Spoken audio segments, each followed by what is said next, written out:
Welcome to episode 34 in our series on Rabbi Moshe Chaim Luzzatto's The Path of the Just. And we are in the concluding section of chapter 19, this epic chapter that deals with all sorts of aspects of piety. And in this, the concluding section, we're going to deal with piety in reference to one's intention. And as we all know, intention is a vital fuel in our everyday acts, and perhaps like a rudder also of a boat. However grand the boat is, however grand your schemes or deeds are, unless there's a direction that they are motivated in, you cannot, they're powerless without this intention. So the Ramchal continues.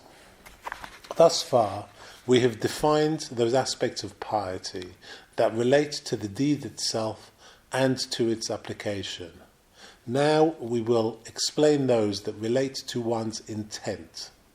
We have, in fact, discussed before the performing of a mitzvah for its own sake, rather than for ulterior motives, each in accord with its various levels. But of course, one who is motivated when serving God to purify his soul before his Creator, for the privilege of dwelling before him amongst the just and pious, to behold the pleasantness of the eternal, to seek understanding in his Beis HaMikdash, and to receive the recompense due in the world to come, will not be regarded as having negative intentions. On the other hand, we can say that this is the ideal, for so long as one's intent is subservient to his own personal benefit, then in the final analysis his divine service is self-serving. The true intent, which we find amongst the pious, who have exerted themselves and made the effort to attain it, is that a person serve the eternal solely to magnify and enhance the glory of the Master, blessed be He. This will happen after one deepens his love for the Blessed One, and he longs for and yearns for the expansion of his glory and is saddened over any lessening of it. He will then be motivated to serve the Eternal for this purpose, that at least through him the glory of the Blessed One will be increased, and he will fervently desire the whole of mankind to be motivated accordingly. He will furthermore be saddened and aggrieved over what others subtract from the Eternal's glory, and particularly over what he subtracts, whether unknowingly or accidentally or through his own natural foibles. For it is difficult to guard oneself from sin all the time. As it states in Koheles 7:20, there is no righteous person in the land who will always do good and not sin. This dynamic of motivation has been elucidated by the Tana Devei Eliyahu of blessed memory, which says in Rabbah 4, every sage of Israel who truly possesses the words of Torah and grieves for the glory of the Holy One, blessed be He, and the glory of Israel throughout his life, and longs for and suffers over the glory of Jerusalem and the glory of the Beis HaMikdash and the swift burgeoning of the redemption and the ingathering of the exiles, is granted divine inspiration in his words. From this we learn that the most highly esteemed form of intent is one that is completely divorced from all personal wants and is concerned only with the glory of the divine presence and the sanctification of the Blessed One's name, which is sanctified amongst his creatures when they fulfill his will. Referring to this, they said, and he quotes from Zohar on Mishpatim 114 verse 2, who is a pious person? One who acts with piety towards his Creator. Now this type of pious individual, in addition to serving the Eternal with the aforementioned intent through the observance of his mitzvot, must also, without a doubt, constantly feel real pain over the exile and destruction of the Beis HaMikdash, because of the resultant diminution, as it were, of the glory of the Blessed One, and such a person will long for the redemption, through which the glory of the Blessed One's name will be enhanced. This is what the Tana de Eliyahu was referring to when it said, and he quotes, and longs for and suffers over the glory of Jerusalem. He should furthermore pray for the redemption of Israel and the return of the glory of heaven to its former ascendancy. Now the Ramchal is going to describe a person's responsibility to pray even when a response is not forthcoming. But we always know that God is listening. Whether the timeline of action is his choice. And the Ramchal continues, a person may ask, who am I and of what importance am I to pray about the exile of Jerusalem? Will my prayers bring about the ingathering of the exiles and the burgeoning of the redemption? The answer is close at hand, as has been taught in Sanhedrin 37a. For this reason, Adam was created singly, so that each person would say, the world was created for my sake. It pleases the Blessed One when his children supplicate and pray for this, and although the time may not be ripe for their request to be granted, or for whatever reason, nonetheless they will have done their share, and the Holy One, blessed be He, rejoices over this. On the other hand, the absence of this led to the prophet's loud protest, and he quotes from Yeshayahu 59 verse 16. He saw that there were no righteous people, and he was amazed that there was no one turning to him in prayer. And he said, and I looked, and there was no one who could assist, and I was amazed to see that there was no one to provide support. And furthermore, it says in Yirmiyahu 30 verse 17, it is Zion, there is no one who inquires after her. And our sages of blessed memory commented, and he quotes from Sukkah 41a, we may infer from this that one needs to inquire after it. We are therefore obligated in this matter, and we cannot absolve ourselves from this obligation simply because of our insufficient strength. In reference to something of a similar nature, we were taught in Pirkei Avos, or Ethics of Our Fathers, chapter 2, Mishnah 16, the work is not yours to complete, and yet you are not free to abstain from it. And the prophet further states, and he quotes Yeshayahu 51, verse 18, she has no one to lead her from amongst all the children she has given birth to, no one to support her hand from amongst all the children she has raised. And also he said, in Yeshayahu 40 verse 6, all flesh is grass, and any benevolence is like the budding of the field. And our sages of blessed memory have commented in Tikkunei HaZohar, Tikkunah Telasin 73b, that any benevolence they, the Gentiles, perform is for their own sake, for their own benefit and pleasure, without concern for the perfection of the aforementioned intentions.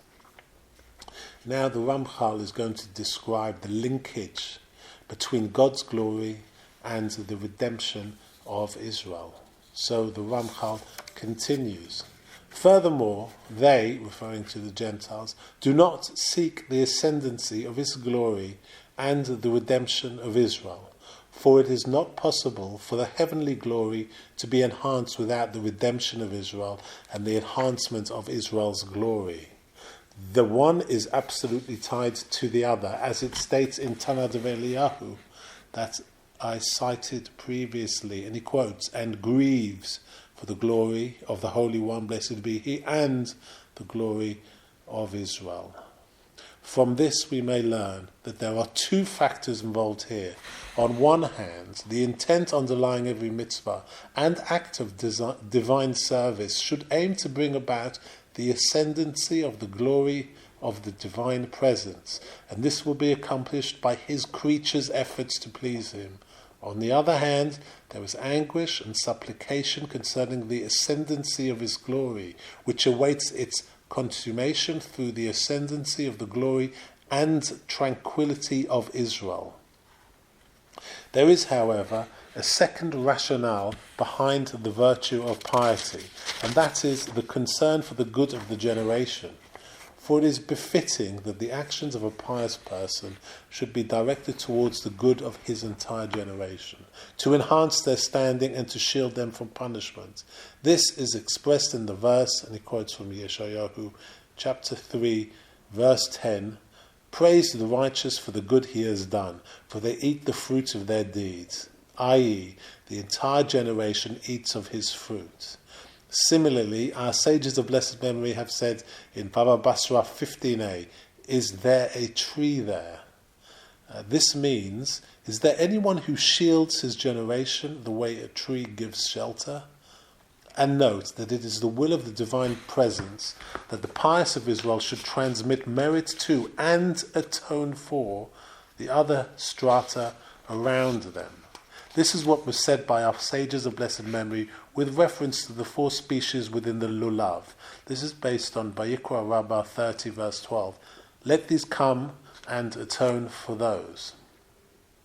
The Holy One, blessed be He, has no desire to have the wicked perish. Rather, it is incumbent upon the pious to try and enhance their standing and to atone for them.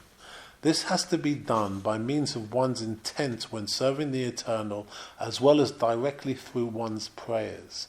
This means that he should pray on behalf of his generation, seeking atonement for those who need atonement, urging repentance for those who need it, and promoting the defense of the entire generation. And now the Ramchal is going to bring the example of Gavriel and Gidon. So the Ramchal continues. "And they of blessed memory have already said," and he quotes from Yomar 77a, about the verse, "I have come because of your words," that's from Daniel 10:12, that Gavriel was not allowed to go beyond the heavenly curtain until he had spoken on behalf of Israel. And Gidon was told, and he quotes from Shoftim 6:14, "Go with this, your strength," which referred to his speaking on behalf of Israel. The Holy One, blessed be He, loves only those who love Israel, and to the extent that one increases his love for Israel, the Holy One, blessed be He, increases his love for that person. These are the true shepherds of Israel, whom the Holy One, blessed be He, holds dear, those who sacrifice themselves for His flock, beseeching and labouring on behalf of their peace and well-being, constantly standing in the breach to pray for the repeal of the harsh decrees against them and for the gates of blessing to open wide on their behalf. This can be compared to a father who loves no more than the person who has shown genuine love towards his father's sons. Human nature attests to this. This is the idea underlying what they said about the high priest, and he quotes from Makos 11a, "For they should have pleaded for mercy on behalf of their generation, but failed to do so." Similarly, they stated, there was a person who was devoured by a lion at a distance of 3 parsaot from Rabbi Yoshua ben Levi, and as a result of this event, Eliyahu did not appear to Rabbi Yoshua ben Levi for 3 days. So we see that it is incumbent upon the pious to beseech and to exert themselves on behalf of their generation. We have thus far defined the primary components of piety. Their specifics are in the domain of every thoughtful individual and every person whose heart is pure, to be implemented in a just manner in accordance with the principles of piety, everything in its proper time. So that concludes the 19th chapter, an epic chapter, and in that episode we were taught many things. None more so than the concept of if you feel that you are a servant of God and you have a mission to do, and you perhaps see faults in your generation, and you can act in a way to subtly bring out a change in people's minds for the better, this is your duty and your responsibility, and nothing must stop you from completing your job. Or, as Rabbi Tarfon says, as we were told earlier, we must not desist from beginning the task. Perhaps another generation will complete the task, but someone has to start the process off. And God is continually trying to perfect each generation, and there are pious individuals within each generation whose job it is either to be messengers of a certain truth or to act as a certain way as an example to others, and they must be steadfast and complete their mission. So that's a wonderful chapter, chapter 19, concluded now. And in the next episode, we are going to start a new type of, chapter 20 is titled Assessing Piety, which we should begin next episode.